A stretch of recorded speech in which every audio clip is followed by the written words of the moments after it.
할렐루야. 우리 주님의 놀라운 은총이 여러분의 심령과 가정과 일터 위에 흘러넘치시기를 축복드립니다.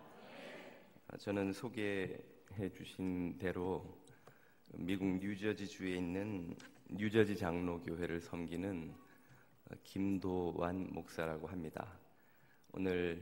올해 제가 안식년 일정을 보내고 있어서 잠시 한국에 좀 머물게 되었습니다. 그런데 부족한 사람을 불러주셔서 얼마나 감사하고 영광스러운지 모르겠습니다. 조 목사님과 아침에 잠깐 대화를 나누었는데요. 이 교회의 건강한 비전에 큰 도전과 은혜를 받았습니다. 교회 건물을 따로 짓지 않고 이렇게 학교의 강당을 기증하며 지역사회와 더불어 공존하는 교회, 또 건강하게 분립하려는 비전을 품은 교회라는 말씀을 듣고 참 은혜를 받고 또 도전을 받았습니다. 그리고 잠시 제가 앉아서 예배 분위기를 보니까 가족 같은 분위기예요. 정말 한 사람 한 사람이 서로를 알고 있고 또 배려하고 사랑하고 있다는 것을 느낄 수가 있어서 또 그 점에 또 은혜를 받았습니다. 또 외부 강사를 이렇게 열렬히 환영해 주시는 모습에 가장 은혜를 받기도 했습니다만은, 아무튼 오늘 귀한 성도님들을 만나게 되어서 반갑고 또 섬기게 되어서 기쁘고 감사합니다. 오늘 함께 읽은 본문은 예수님이 전하신 그 비유 중에서 가장 아마 분량으로도 길고 그 중요도에 있어서도 가장 중요하다고 인정받는 비유가 아닐까 생각합니다. 흔히 탕자의 비유라고 알려져 있는데요. 그 줄거리는 여러분이 익히 아시는 바와 같습니다. 한 아들이 아버지의 재산을 모아서 멀리가 방탕하게 다 탕진해버리고 거지꼴이 되어 돌아왔는데 아버지가 그를 따뜻하게 맞아주었다. 참 기독교 역사를 통틀어 이처럼 교회 안에 있는 이들이나 밖에 있는 이들을 감동시켜온 스토리가 또 있을까 싶을 정도로 유명하고 잘 알려진 또 감동적인 스토리지요. 그런데 많은 사람들이 이 이야기 뒤에 2부가 있다는 사실을 잘 모르거나 혹은 알아도 흔히 간과합니다.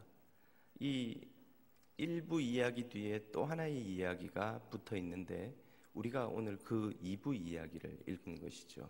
그 2부 이야기 역시 간단합니다. 아버지에게는 또 다른 아들, 큰 아들이 있었는데 아버지가 작은 아들을 그렇게 환대했다는 소식을 듣고 아버지에게 항의를 하고 그 항의하는 아들을 아버지가 설득하는 것이 2부의 이야기입니다. 2부 이야기가 무슨 의미가 있는가? 아마 오늘의 설교는 바로 이 2부 이야기가 주는 우리가 들어야 하는 메시지라고 생각이 됩니다. 이 본문 비유를 정확히 이해하기 위해서 던져야 하는 질문이 있는데요. 이 비유에 등장하는 인물들 중에서 누가 진짜 주인공이냐 하는 것입니다. 본문에는 3명의 등장인물이 있죠. 아버지, 그리고 탕자인 작은 아들, 그리고 이어 등장하는 큰 아들입니다. 누가 이 중에 주인공일까요? 당연히 비유의 이름이 탕자의 비유이니 그 탕자로 돌아온 둘째 아들이 아닐까요? 그렇게 생각하기 쉽지만 답이 그렇게 간단하다면 제가 왜 구태여 질문을 던지겠습니까? 이 비유의 진짜 주인공이 누구인지, 그래서 이 비유를 통해서 우리가 듣게 되는 주님의 음성이 무엇인지를 알려면 이 비유의 배경을 알아야 합니다. 배경이 바로 15장 1, 2, 3절에 이렇게 등장하죠. 먼저 1절 잠깐 보겠습니다. 모든 세리와 죄인들이 말씀을 들으러 예수님께 가까이 나오니 바리새인과 서기관들이 수군거려 이르되 이 사람이 죄인을 영접하고 음식을 같이 먹는다고 비난하고 원망하여 하더라. 삽입하자면 그렇죠. 그러자 3절 예수께서 그들에게 이 비유로 이르시되, 자, 여기 이 배경 속에는 예수님이 이 비유를 들려주실 수밖에 없었던 이유, 그리고 들려주시고자 했던 이유가 등장합니다. 예수님이 가운데 계시고요, 손가락질 받는 죄인인 세리와 죄인들이 가까이 나옵니다. 그 모습을 보고 예수님이 그들을 따뜻하게 환대하는 것을 보고 소위 경건하다고 인정받는 바리새인들과 서기관들이 예수님을 비난하고 있는 것이죠. 자, 이런 상황에서 예수님이 비유를 들려주셨다면 이 비유는 누구를 위한 것일까요? 환대받은 세리와 죄인들입니까? 아니면 예수님을 원망하고 있는 바리새인들과 서기관들입니까? 3절을 보면 그들에게 이르시되라고 했는데 이 그들이 누구냐는 것이죠. 여러분은 누구라고 생각하십니까? 세리와 죄인들이라고 생각하시는 분? 바리새인과 서기관들이라고 생각하시는 분? 역시 서울시티 교회는 수준이 있으시군요. 예. 누가 봐도 이것은 원망하는 사람들에게 그들에게 들으라고 하는 비유가 아니겠습니까? 어디나 항상 불평을 터뜨리는 사람들 때문에 뭔가 대책이 나오잖아요. 원망하는 사람들 때문에 이것까지 아멘하실 필요는 없고요.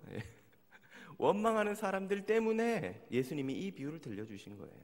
그러면 이 비유는 바로 바리새인과 서기관들을 위한 것입니다. 그렇다면 이 비유 속에 등장하는 인물들 중에 누가 주인공이냐가 이제 명확해집니다. 비유 밖에는 예수님이 계시고 환대받는 세리와 죄인들이 있고 원망하는 바리새인들과 서기관들이 있습니다. 그리고 예수님이 들려주신 비유 속에는 한 너그러운 아버지가 있고 아버지의 환대를 받은 탕자의 모습으로 돌아온 작은 아들이 있고 그 모습을 보고 원망을 쏟아놓는 큰아들이 여기 있습니다. 그러면 비유 속에 가장 중요한 인물은 누구일까요? 다시 말해 비유 밖에 있는 이 바리새인들과 서기관들에게 대응되는 비유 속의 인물은 누구입니까? 큰아들이죠. 누가 봐도 큰 아들입니다. 그러므로 이 비유의 메시지를 우리가 정확하게 이해하려면 이 큰아들이 하는 말과 큰아들에게 하시는 아버지의 말씀을 들어보아야 하는 것입니다. 물론 작은 아들을 환대해 준 아버지의 모습, 또 그 작은 아들이 돌아오는 모습은 우리에게 큰 감동을 주고 그러므로 작은 아들처럼 돌아오세요. 그러므로 작은 아들을 맞이하시는 아버지의 따뜻한 사랑을 느껴보세요. 라고 이해하는 것도 틀린 것은 절대로 아닙니다만 예수님이 1차적으로 들려주시고자 했던 메시지는 그 작은 아들이나 큰 아들이 아닌 작은 아들이나 아버지가 아닌 이 큰 아들을 통해 하시고자 하는 말씀이었던 것이죠. 그렇다면 이 큰 아들이 오늘 우리에게 들려주시는 말씀은 무엇입니까? 이 비유는 말씀드린 것처럼 바리새인들과 서기관들에게 주님이 들려주신 말씀이라고 했는데요. 그것을 오늘 이 시대에 적용하자면 이 바리새인들과 서기관들처럼 이 예수님의 비유를 들어야 하는 사람들은 누구일까요? 이 주일 아침에 멀리 그린을 찾아 혹은 저 양수리 양평의 그 멋진 호텔에 낚시하러 골프 치러 놀러 가는 사람들입니까? 아니면 그 귀한 시간을 주님을 예배하러 이 자리에 와 새벽부터 나와 수고하고 섬기고 헌신하고 있는 저와 여러분들일까요? 네, 여러분이 생각하는 그것이 정답입니다. 이 비유는 소위 날라리 신자나 교회 밖에 있는 불신자들을 위한 것이 아닙니다. 이것은 신실하게 교회를 섬기고 있는 이들, 저와 여러분들을 위한 말씀인 것이죠. 도대체 오늘 우리들에게 주님이 하시고자 하는 말씀이 무엇이기에 이 비유를 들려주고 계신 것일까요? 이 비유에서 우리가 듣게 되는 첫 번째 메시지는 바로 그 큰아들의 영적 상태입니다. 큰아들이 어떤 영적 상태에 있는지를 25절부터 28절이 이렇게 말해줍니다. 맏아들, 큰아들은 밭에 있다가 돌아와 집에 가까이 왔을 때에 풍악과 춤추는 소리를 듣고 작은 아들을 위해 아버지가 잔치를 벌였죠. 한 종을 불러 이 무슨 일인가 물은데 대답하되 당신의 동생이 돌아왔음에 당신의 아버지가 건강한 그를 다시 맞아들이게 됨으로 인하여 살진 송아지를 잡았나이다 하니 그가 노하여 들어가고자 하지 아니하거늘 아버지가 나와서 권합니다. 첫째로 이 큰아들에게서 발견하는 것은 그가 밭에 있다가 돌아왔다는 것이죠. 25절에 밭에서 큰아들이 뭘 했을까요? 밭일을 했겠죠. 부지런히 아버지의 밭을 가는 밭일을, 아버지의 일을 도왔습니다. 큰아들은 성실했다는 이야기입니다. 그는 교회를 떠나지 않고 충성스럽게 교회를 섬기는 그리스도인을 상징합니다. 율법을 철저히 지키는 바리새인들과 서기관들을 상징한 것처럼 오늘 칭찬받는 기독교인의 모습과 같은 것이죠.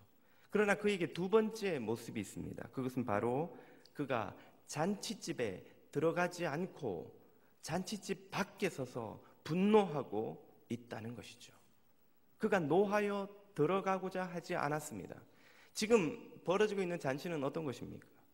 복음서에 등장하는 예수님이 참석하신 잔치, 예수님이 비유 속에서 인용하신 잔치는 모두 천국 잔치를 상징합니다. 하나님이 하나님 나라에서 벌이는 그 잔치를 상징합니다. 그런데 그는 그 천국 잔치 밖에 있었다는 것이죠. 그리고 그 천국 잔치 안에서 벌어지고 있는, 쏟아져 나오고 있는 기쁨을 그는 누리지 못하고 기쁨 대신 무엇을 품고 있습니까? 분노를 품고 있습니다. 원망을 품고 있는 거예요. 비난을 품고 있는 거예요. 누구를 향해? 아버지를 향해, 하나님을 향해. 이것이 바로 큰아들이 처해 있는 영적 상태입니다. 오늘날 얼마나 많은 그리스도인들이 충성스럽게 교회를 섬기며 봉사하지만 그 마음 안에는 천국의 기쁨이 무엇인지 모른 채 냉소나 원망이나 정죄나 불평이나 비난이 자리 잡고 있는지 모릅니다. 바로 그런 이들의 영적 상태를 오늘 이 본문은 우리에게 꼬집고 있는 것이죠. 혹시 여러분 중에는 이 큰아들과 같은 영적 상태에 처한 이는 없으신지요? 서울시티 교회는 물론 한 분도 없기를 바라고 축복합니다. 그러나 오늘 많은 현대 그리스도인들이 이 큰아들과 같은 영적 상태를 가지고 신앙생활을 해나갑니다. 직분자요, 심지어는 목회자요, 교회에서 인정받는 일꾼이지만 그 마음에는 예수 믿는 기쁨이 무엇인지가 모르는 거예요. 죄송합니다. 그 기쁨을 누리지 못하는 것이죠. 왜 그런 영적 상태에 빠지는 것일까요? 그 답을 29절이 큰아들의 목소리를 통해 이렇게 들려줍니다. 아버지께 대답하여 이르되 내가 여러 해 아버지를 섬겨 명을 어김이 없거늘 내게는 염소 새끼라도 주어 나와 내 벗으로 즐기게 하신 일이 없더니. 아멘. 다시 한번 감동했습니다. 음성 지원까지 자동으로 되는 줄은 꿈에도 몰랐고 이런 교회는 처음입니다. 할렐루야. 와. 그리고 음성이 너무 좋으세요. 우리 찬양 인도자님이신지요? 예. 아, 이렇게 제가 읽으려고 하던 차에 또 어떻게 제 목이 지금 컨디션이 안 좋은 걸 아시고 정말 센스가 있으시네요. 예. 제가 딱 보니까 오디오와 비디오를 다 갖추신 분 같기도 합니다. 네. 이 큰아들의 답 속에 비밀이 있습니다. 큰아들은 뭐라고 답을 합니까? 아버지께 대답하여 이르되. 사람은 항상 화가 나야 본심이 튀어나오는 법입니다. 평소에 그가 못하던 말이 튀어나오는 거예요. 여러분, 웃으면서 하는 이야기는 대부분 믿으시면 안 됩니다. 울그락불그락 할 때 나오는 이야기가 진짜 이야기인 거예요. 속에 있는 이 맏아들의 분노 때문에 그 안에 속에 있던 이야기가 튀어나옵니다. 내가 여러 해 아버지를 섬겨 명을 어김이 없거늘. 이것은 정확히 바리새인들과 서기관들의 신앙생활을 묘사하는 표현입니다. 내가 어떻게 했냐는 거예요. 아버지를 얼마나 열심히 섬겼고 율법을 얼마나 어기지 않고 잘 지켜왔냐는 거예요. 내가 얼마나 충성스럽게 교회를 섬겨왔고 목사님 가르치시는 대로 잘해왔고 칭찬받는 일꾼으로 인정받으며 잘 교회를 섬겨왔냐는 거예요. 자기가 지금 무엇을 얼마나 기여하고 있는지를 늘 계산하고 있는 것이죠. 이런 것을 무엇이라고 부릅니까? 공로의식이라고 부르는 거예요. 공로의식. 내가 공이 얼마나 많은가 말이에요. 이 교회를 개척하고 세우고 이 교회가 성장하는데, 교육부가 성장하는데, 예배부가 자리를 잡는데, 찬양팀이 이렇게 자리를 잡는데 내가 지금까지 얼마나 공이 많으냐는 거예요. 내가 이 교회에 필요한 헌금을 얼마나 했고, 기자재를 얼마나 세웠고 말이죠. 뭐를 얼마나 도네이션을 했고 말이죠. 어느 목사님이 집회를 갔더니 교회가 건물이 새로 만들어서 너무 이쁘고 좋은데 교회 간판이 수십 년은 된 듯이 다 낡아 떨어질 것 같더라는 거예요. 그래서 보다 못해서 담임 목사님하고 친하고 그러니까, 아니 김 목사님 왜 저 교회 건물은 이렇게 이쁜데 저 간판 저렇게 다 떨어진 거를 걸어 놓으세요? 돈이 없으면 내 강사비로 그냥 저 간판 바꾸셔요. 그랬더니 김 목사님이 한숨을 푹 쉬면서 그러시더라는 거예요. 아이고 목사님 말도 마십시오. 저거 30년 전에 한 권사님이 도네이션 하셨는데 그 권사님 말씀이 내 눈에 흙이 들어가기 전엔 이 간판 못 바꾼다. 그래서 그 강사님이 그러셨답니다. 그럼 흙이 들어가도록 기도합시다. 왜 내 눈에 흙이 들어가기 전에 내가 도네이션한 저 간판을 못 바꾼다는 거예요? 내가 했는데 말이야. 내가 이 내가 신드롬에 모든 사람이 사로잡혀 있어요. 누가 했냐 말이에요. 내가 했단 말이에요. 내가 도네이션 했어요. 내가 헌금했어요. 내가 수고했어요. 내가 기여했어요. 이걸 못 알아줘? 이 공로의식에 반드시 따라오는 것이 있습니다. 그것이 바로 보상의식이에요. 보상의식. 바로 뒤에 큰아들이 이렇게 말하죠. 내가 여러 해 아버지를 섬겨 명을 어김이 없거늘 내게는 뭐를? 한번 띄워주시죠. 내게는 염소 새끼라도 주어. 아까 칭찬을 괜히 한 것 같아요.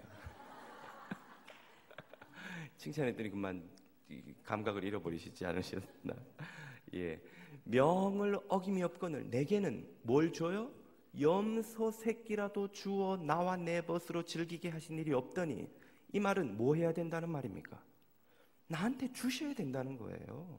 살진 송아지는 작은 아들 놈이 아니라 그 XX가 아니라 나한테 주셔야 되는 건데 송아지는 고사하고 염소 새끼도 안 주세요? 어떻게 이럴 수가 있어요? 공로의식 뒤에는 반드시 보상의식이 따라옵니다. 이 공로의식과 보상의식을 묶어서 성경은 뭐라고 말합니까? 성경에 직접적으로 표현이 나오지는 않습니다만 그것을 바로 율법주의라고 하는 것입니다.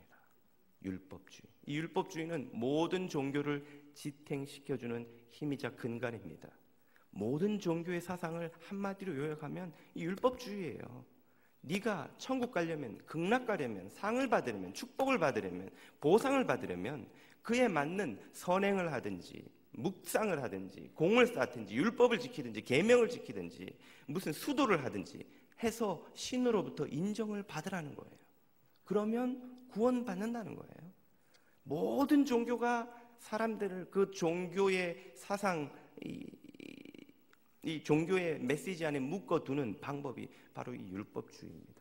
그리고 이것을 성경은 한마디로 인간의 의라고 요약하죠. 인간의 의. 모든 종교가 인간의 의를 요구하고 인간의 의를 통해서 구원받을 자격이 있다는 것을 증명하라고 가르칩니다. 그리고 그것은 우리의 심성과 정확히 일치해요. 우리는 우리의 잘못을 우리의 노력과 보상으로 스스로 갚으려는 부채의식이 있습니다. 권선징악이 우리의 도덕관념 안에 내재되어 있어요.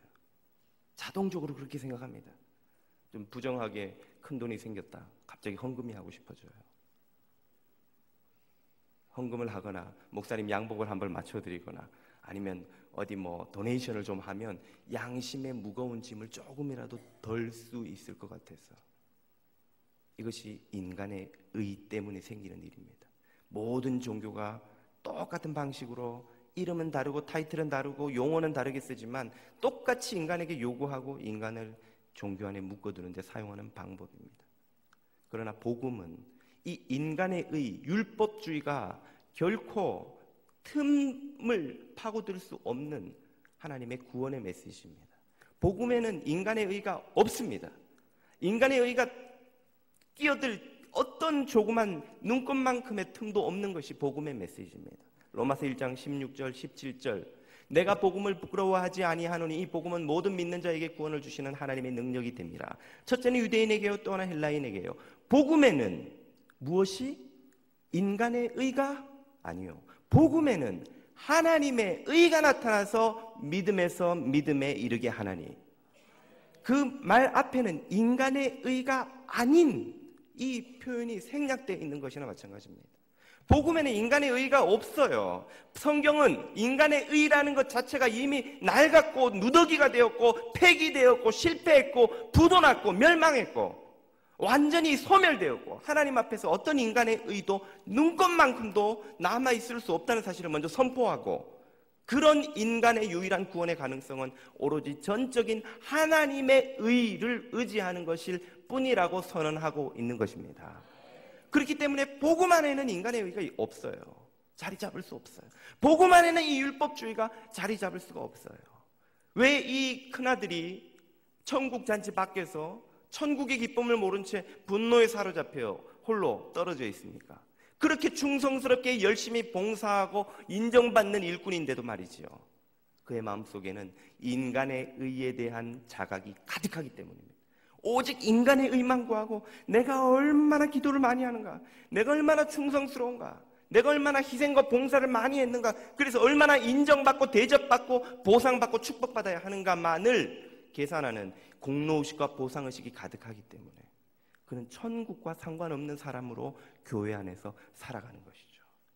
예전에 어떤 목사님을 만났더니 목사님이 명함을 하나 주시더라고요. 인사하고 이렇게 뒤를 열어보니까 뭐가 자꾸 적혀있는데 그 중에 40일 금식기도 2회 이렇게 딱 적혀있어요. 나는 40일 금식기도를 2번 한 영성을 가진 목사라 이 말이에요. 제가 예전에 LA에 있는 LA 영락교회 청년부를 섬겼는데 안수 집사님 한 분이 교회를 다니시다가 어느 작은 교회로 옮기셨다 그래요. 한 1년 만에 LA 시내에 있는 식당에서 만났습니다. 반가워서 아이고 반갑습니다 김 집사님, 그리고 인사를 드렸더니 이분이 탁 악수하며 손을 내면서 김 장로입니다. 몰랐습니다. 작은 교회로 가셔서 장로가 되신 거예요. 1년 만에. 좀 부끄러운 이야기지만 이민교회에 가끔 그런 일들이 있습니다. 좀 규모 있는 교회에서 안수 집사들 중에 어떻게 장로 피택이 안 되면 딱 계산을 해보면 저 장로 은퇴하면 아이고 한 10년 밑으로 내려가겠구나, 희망이 없잖아요. 그러면은 소리 소문 없이 작은 교회로 이렇게 옮기셨다가 어느 날 장로가 되어 나타나시는 분들이 왕왕 있어요. 한국에서는 잘 없으리라 생각합니다만 이민교회는 교회들이 다 좀 형편이 어렵고 하다 보니까, 그리고 이민사회에서는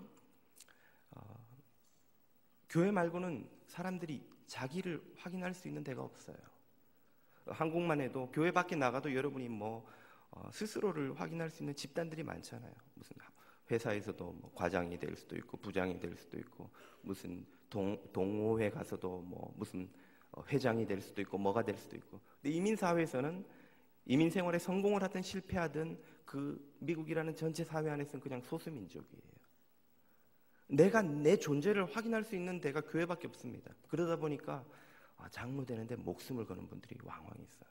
안 되면 막 시험에 들고 교회를 옮기고, 그것 때문에 장로 선거 때 잡음이 일어나고. 왜 그런 일이 일어나는가? 바로 이 문제 때문이죠. 한국 교회에 문제가 있다면 무엇입니까? 인간의 의가 하나님의 의를 대신하기 때문에 그런 거예요. 하나님의 의가 다스려야 하는 교회를 인간의 의가 다스리는 거예요. 누가 얼마나 공이 많고 희생을 많이 했고 대접을 받아야 마땅한가? 이걸 늘 계산하고 생각하는 세상의 논리와 똑같은 방식으로 교회가 운영되고 있기 때문에 문제가 생기는 것입니다. 부끄러운 이야기지만 같은 목사로서 저도 뉴스를 통해서만 봤습니다만 한국에 이름만 대면 알만한 유명한 스타 목사님이 교회에 무리를 일으켜서 자의반 타의반으로 사임을 하셨다고 해요. 근데 그분이 받은 그 전별금이 액수가 너무 크다는 게 이제 나중에 문제가 된 거예요. 그래서 기자가 어떻게 찾아갔는지 목사님 교회에서 받으신 전별금이 너무 많다고 느끼지 않으십니까? 이렇게 물었더니 그분이 이렇게 대답하셨다고 뉴스에 났더라고요. 내가 교회에 기여한 공헌에 비하면 적으면 적었지 결코 많다고 생각하지 않습니다. 그 공헌이라는 게 뭐겠어요? 내가 교회를 얼마나 성장시켰는데 말이에요. 요만한 교회를 들어가서 내가 이만한 대형 교회로 성장시켰는데 그거에 비하면 내가 받은 전별금은 많지 않다는 거예요. 전별금 받은 그 많은 액수를 받은 것보다 더 문제는 그분이 가지고 있는 자기 공로의식이라고, 같은 목사로서, 그리고 저 역시 늘 시험에 드는 부끄러운 목사로서 고백하지 않을 수 없습니다. 누가복음 17장에 보면 예수님이 종의 비유를 들면서 너희 중에 누가 밭에서 종이 일하고 돌아오면 수고했다 밥 먹으라 하겠느냐, 종에게 허리에 띠를 띠우고 너의 먹을 것을 준비하고 네가 다 먹고 네 모든 식사를 마친 후에 그 후에 먹으라고 하지 않겠느냐. 어떤 주인이 종들이 수고했다고 종에게 칭찬하겠느냐. 너희도 이와 같이 너희 모든 행할 것을 한 후에 나는 무익한 종이라 마땅히 할 것을 한 것뿐이오니다 라고 말할지니라 라고 가르치셨는데, 오늘날 한국교회 목사들은 교회를 얼마나 성장시켰느냐가 자신의 사례비와 전별금과 대접의 기준이 되어야 된다고 믿고, 마치 회사에서 대표이사들이 매출을 올린 만큼 자신의 연봉을 올려야 한다고 요구하는 것처럼, 우리 목사들이 그런 부끄러운 모습으로 그릇된 것을 가르쳐 왔기 때문에 교인들도 내가 이만큼 이 교회에 봉사했는데 왜 나를 장로시키지 않고, 왜 나를 대접하지 않고, 목사님은 왜 나를 인정하지 않고, 왜 이 부서는 나를 더 떠받들어 주지 않는지 섭섭해하고 분노하고 시험에 들고 문제를 일으키고 있는 것이죠. 신앙의 동기 수준에는 여러 가지가 있습니다. 제일 저급한 것이 두려움이죠. 네가 예배 빼먹고 딴 데가 교통사고나, 내가 아는 어느 교인은 11조 빼먹었다가 2배, 3배로 세금 폭탄 맞았어. 겁이 나는 거예요. 이 아침에 저 춘천 양평으로 한번 밟고 싶은데 교회 빼먹고 갔다가 아휴, 우리 애 대학 가는데 뭔가 지장이 있을까 봐 대학 갈 때까지만 참자. 그리고는 교회로 차를 돌리는 거예요. 두려움이죠, 두려움. 이게 가장 저급한 동기부여 방식입니다. 그보다 조금 나은 게 있다면 보상이죠. 이렇게 11조 드려봐. 어느 목사님, 어느 장로님은 믿음으로 들어오지도 않은 수입에 12조를 드렸더니 하나님이 그 12조에 맞게 20배 매출을 올려주셨다고. 그 말 듣고는 와, 비즈니스 대박 나는 비결이 여기 있구나. 그리고는 막 큰 돈을 11조로, 선 11조로 드렸는데 회사가 망한 거예요. 그래서 그 목사님을 고소해가지고 사기쳤다고 돈 내놓으라고 하는 일이, 박수까지, 할렐루야. 얼마나 참 여러분을 정말 이렇게 즐겁게 만드는 코미디 같은 일이 현실이 되어서, 코미디가 아닌 현실이 되어서 일어나고 있는 거예요. 보상이죠, 보상. 그보다 조금 나은 수준이 있다면 의무입니다, 의무. 그리스도인으로 이 정도도 안 해? 하나님의 은혜를 받은 사람이 이 정도도 안 해? 제가 어릴 때 다니던, 전 대구에서 자랐는데요, 교회에 오랜만에 제가 고향 교회를 찾아서 갔더니 그 교회 1층에서 2층 올라가는 계단에 플라스틱 판넬 같은 데다가 이렇게 성경 구절을 적어놨더라고요. 올라가면서 볼 수 있도록. 근데 그 중에 잊혀지지 않는 구절 하나가 있어요. 오늘도 혼자 오셨습니까? 죄책감을 자극하는 것이죠. 오늘도 전도 한 명 안 하고 그냥 왔냐, 이 날라리야. 말하자면 그런 뜻이에요. 네가 그리스도인이라면서 1년에 전도 몇 명이나 했어? 오늘도 혼자 왔어? 양심이 있어라, 이 믿음 없는 인간아. 의무감을 자극하는 것이죠. 이 모든 것이 율법주의 종교에서 신도들을 얽어매고 조종하는 데 사용되는 방식입니다. 성경은 복음이 이 어떤 것도 아닌 다른 차원의 동기를 가지고 우리 성도들을 부른다고 말씀하고 계세요. 그것이 무엇입니까? 그것이 바로 하나님의 조건 없는 무한한 사랑입니다. 할렐루야. 예수님이 뭐라고 가르치셨습니까? 너희 마음과 힘과 뜻과 정성을 다하여 주 너의 하나님을 사랑하라. 둘째는 이와 같으니 내 이웃을 내 몸과 같이 사랑하라. 오직 사랑으로만 하나님을 섬기고 이웃을 섬기라는 거예요. 그것이 복음이 우리에게 가르쳐주는 진정한 믿음 생활의 비밀입니다. 그게 어떻게 가능해요? 우리가 그런 유사한 형태의 경험을 해보잖아요. 좀 전에도 한 부부가 3명이나 아이를 데리고 나오셨습니다만은 그 3명 키우는 게 얼마나 많은 희생과 고통을 요구하는 일입니까? 저도 아이를 3명을 키웠어요. 지금 3을 키웠는데 우리 아이들 다 지금 교육부에 가 있죠. 예, 말할 수 있겠군요. 이제는 말할 수 있다. 그 3명이 얼마나 많은 저희 부부의 시간과 희생과 돈과 에너지를 요구합니까? 근데 어떻게 키워요? 어떻게 지금까지 키웠어요?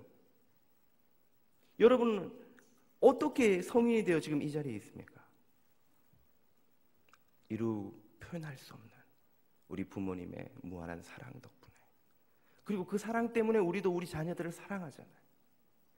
하나님을 섬기는 것이 무엇인지를 가장 가깝게 보여주는 완벽한 모습은 아닙니다. 우리 부모도 이기적이기 때문에 완벽한 사랑은 아니에요. 그러나 가장 가깝게 보여주는 것이 바로 그 부모의 자녀에 대한 사랑입니다. 오직 우리는 사랑으로만 하나님을 섬기도록 부름받았어요. 근데 우리가 어떻게 사랑이 없는 이기적인 우리들이 하나님을 사랑합니까? 우리가 그런 능력이 없기 때문에 예수 그리스도께서 십자가에서 먼저 우리를 향해 완전한 사랑을 보여주셨고 그 사랑의 능력으로 하나님을 섬기도록 부르고 계시는 것입니다. 오직 이 사랑 안에서 살아가고 섬기도록 부름받은 존재가 저와 여러분인 줄 믿습니다. 큰아들은 그걸 몰랐던 거예요. 큰아들은 자신의 수고를 보상받을 수 있으리라는 이 보상의식으로, 혹은 떠났다가 작은아들처럼 망할까 봐 두려워서, 혹은 의무감 때문에 그 자리를 지키고 있었던 것이죠. 그래서 큰아들을 저는 집을 지키고 있었던 탕자라고 부르고 싶습니다. 이 비유의 제목은 그러므로 집 떠난 탕자가 아니라 집 지키는 탕자가 맞습니다. 이렇게 집 지키는 탕자, 역시 센스가 있으시고요. 이렇게 사랑으로 하나님을 섬기는 것을 모른 채 율법주의에 오염되어 있다는 것을 우리 스스로 측정해 볼 수 있는 척도가 있습니다. 기준이 있습니다. 그것이 무엇이냐면 바로 30절에 나오는 메시지인데요. 이웃과의 관계이죠. 큰아들이 뭐라고 말합니까? 아버지의 살림을 창녀들과 함께 삼켜버린 이 아들이 돌아오매 이를 위하여 살진 송아지를 잡으셨나이다. 큰아들이 동생을 뭐라고 불러요? 당연히 상식적으로 동생이 돌아왔음에 이래야 맞지 않습니까? 그런데 이 아들이 돌아오매 동생을 동생이라 부르지 못하고 자기가 무슨 홍길동입니까? 동생을 동생이라 부르면 되잖아요. 근데 왜 동생이라 부르지 않아요? 당신 아들이라는 거예요. 나하고는 상관없다는 거예요. 형제를 형제로 인정하지 않고 자매를 자매로 인정하지 않는 것입니다. 많은 교인들이 마음속에 자를 하나씩 갖고 살아가요. 교인들을 만날 때마다 자를 꺼내서 이렇게 재봅니다. 이 사람 너무 길어, 이 사람 너무 짧어, 이 사람 너무 넓어, 이 사람 너무 좁아. 그렇게 재보면 그 자에 딱 맞는 모범적인 그리스도인이 몇 명이 나올까요? 1명 나옵니다.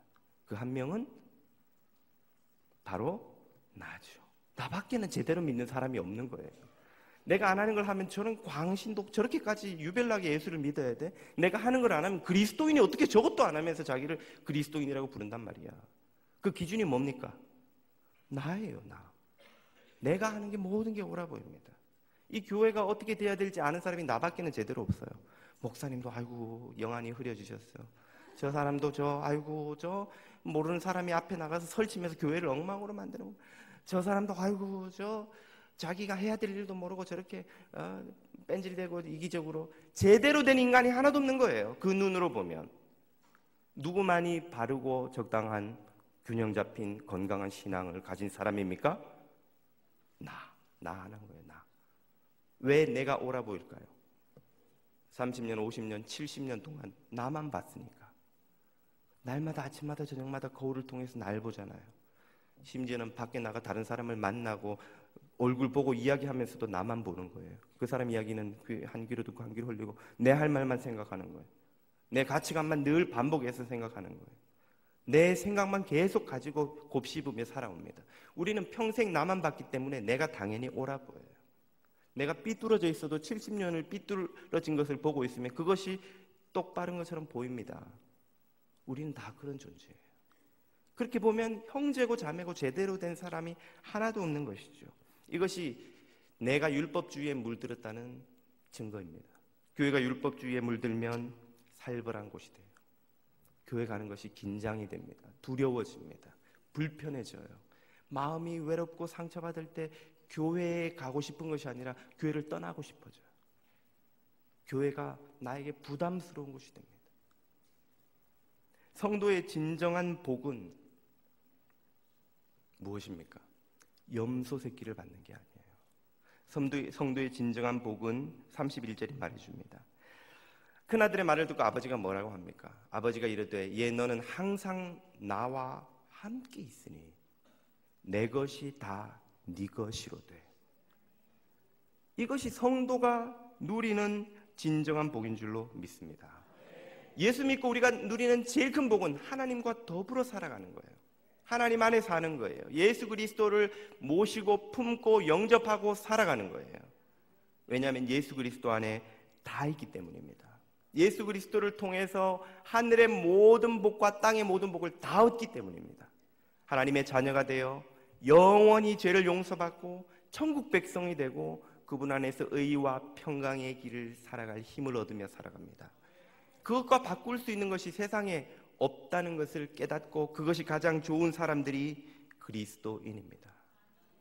곡간을 크게 짓고 자기를 위해 곡간에 끝없는 양식을 쌓아두리라 하는 어리석은 부자의 비유를 통해 예수님이 뭐라고 말씀하십니까? 오늘 밤에 하나님이 네 영혼을 데려가며 네가 쌓아놓은 것이 누구의 것이 되겠느냐? 우리는 자꾸 하나님이 주시는 그 영원한 복을 잊어버리고 이 땅에서 언젠가 순식간에 사라져버릴 염소 새끼 같은 복을 자꾸만 구하면서 살아가요. 그걸 얻으면 복 받았다 그러고 그걸 못 얻으면 복을 못 받은 줄로 압니다. 그건 염소 새끼 한 끼 배부르고 말 것에 불과한데 말이죠. 아버지의 자녀가 되는 것의 복이 얼마나 큰지를 모르고 말입니다. 여러분, 부자들이 부러우실 때가 있죠. 있는 게 아니라 늘 부럽죠. 제가 10여 년 만에 여기 와봤더니 이 신내동 이쪽이 완전히 무슨 막 하늘을 찌르는 건물들로 가득 찼더라고요. 여러분, 거기 지나가시면서 깨달으십시오. 그 건물들이 다 여러분의 것입니다. 믿음으로 아멘 하셔요. 금도 내 것이요 은도 내 것이요 모든 것이 하나님 것인데 우리는 하나님의 자녀잖아요. 그런데 왜 그 빌딩 명의에는 내 이름이 없습니까? 만약 여러분의 이름을 거기 넣어주면 여러분 그 빌딩 관리하느라고 예수 믿을 수 있겠어요? 여기 와서 찬양인도 하고 여기 서 있을 수 있겠습니까? 일주일 내에 세입자들이 온갖 불평 원망 올려달라 내려달라 그거 싸우고 갈등하느라고 그 빌딩을 관리하느라고 여러분 예수 못 믿어요. 그래서 잠시 동안 종놈들 이름으로 등록시켜 놓은 거예요. 다 여러분의 것이 될 것을 그 종놈들이 거기서 그냥 관리하고 있는 겁니다.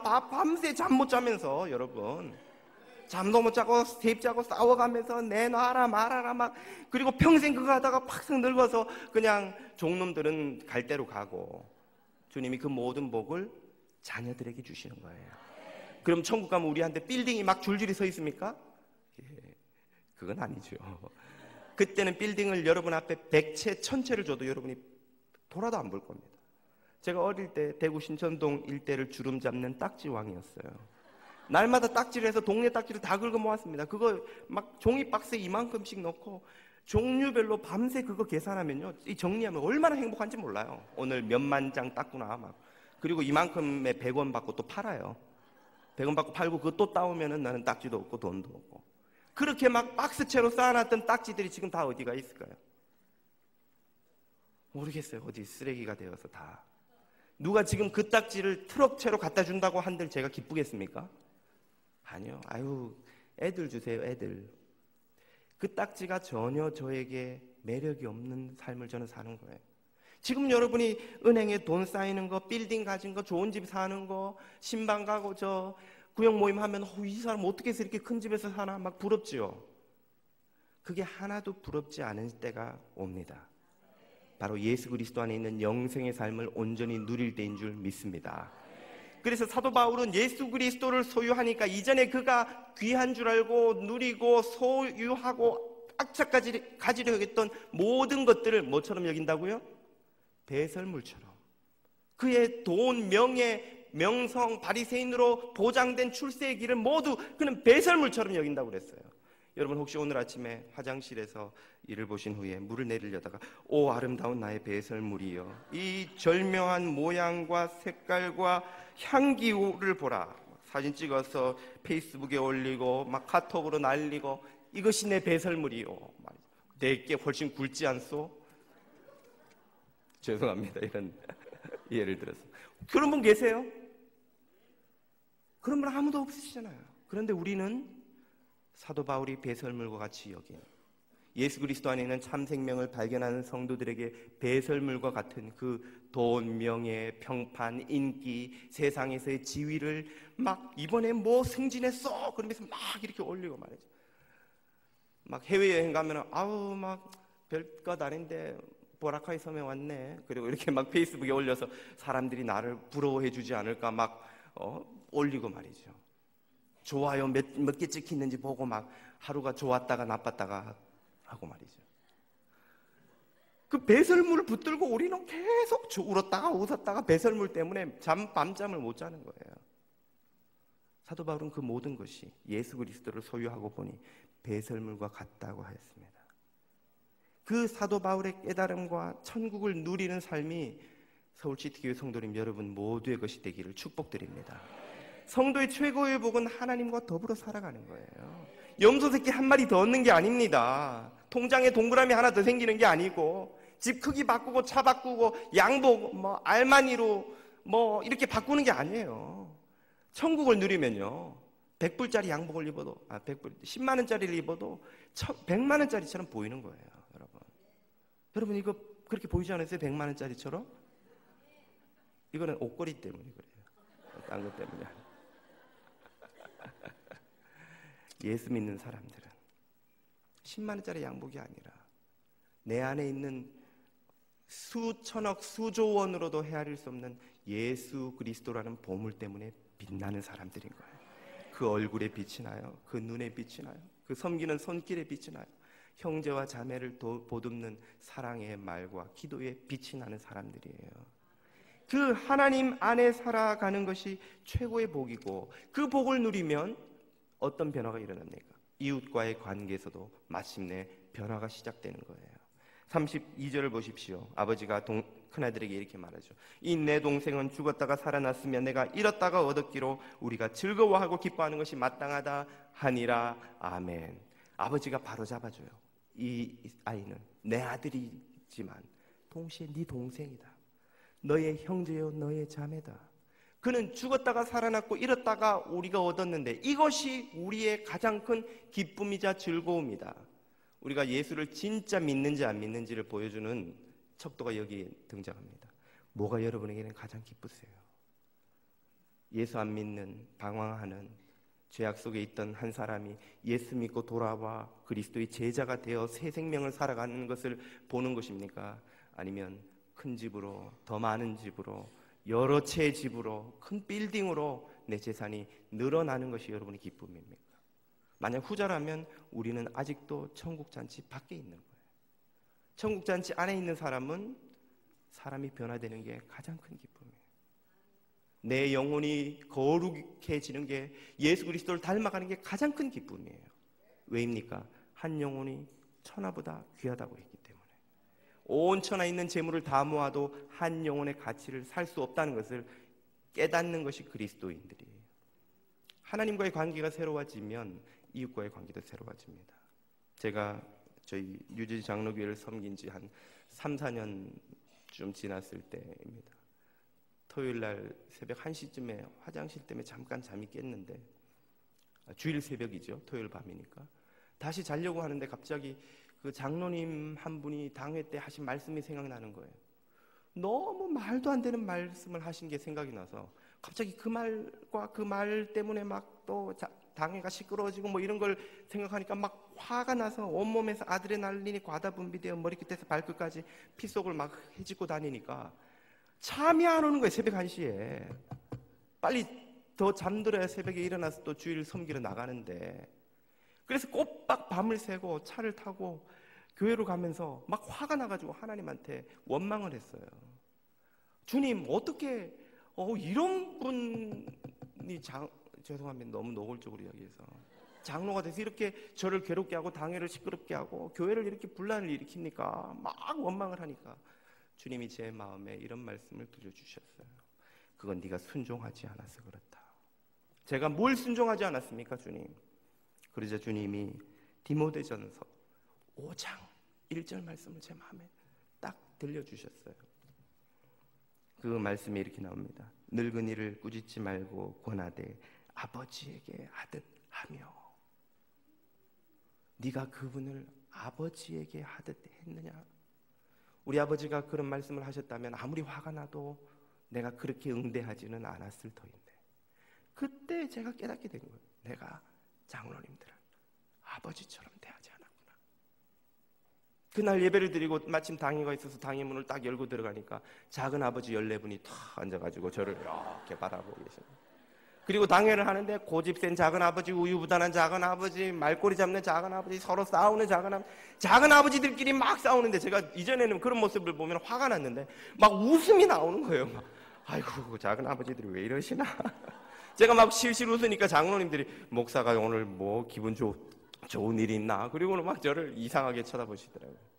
당회를 마치고 문을 열고 나오니까 교회 마당에 돌아가신 할머니, 이모, 삼촌, 조카들, 누이 막 온 마당에 걸어다니는 사람들이 다 아버지요, 어머니요, 할아버지, 할머니요, 사촌이요, 동생이요.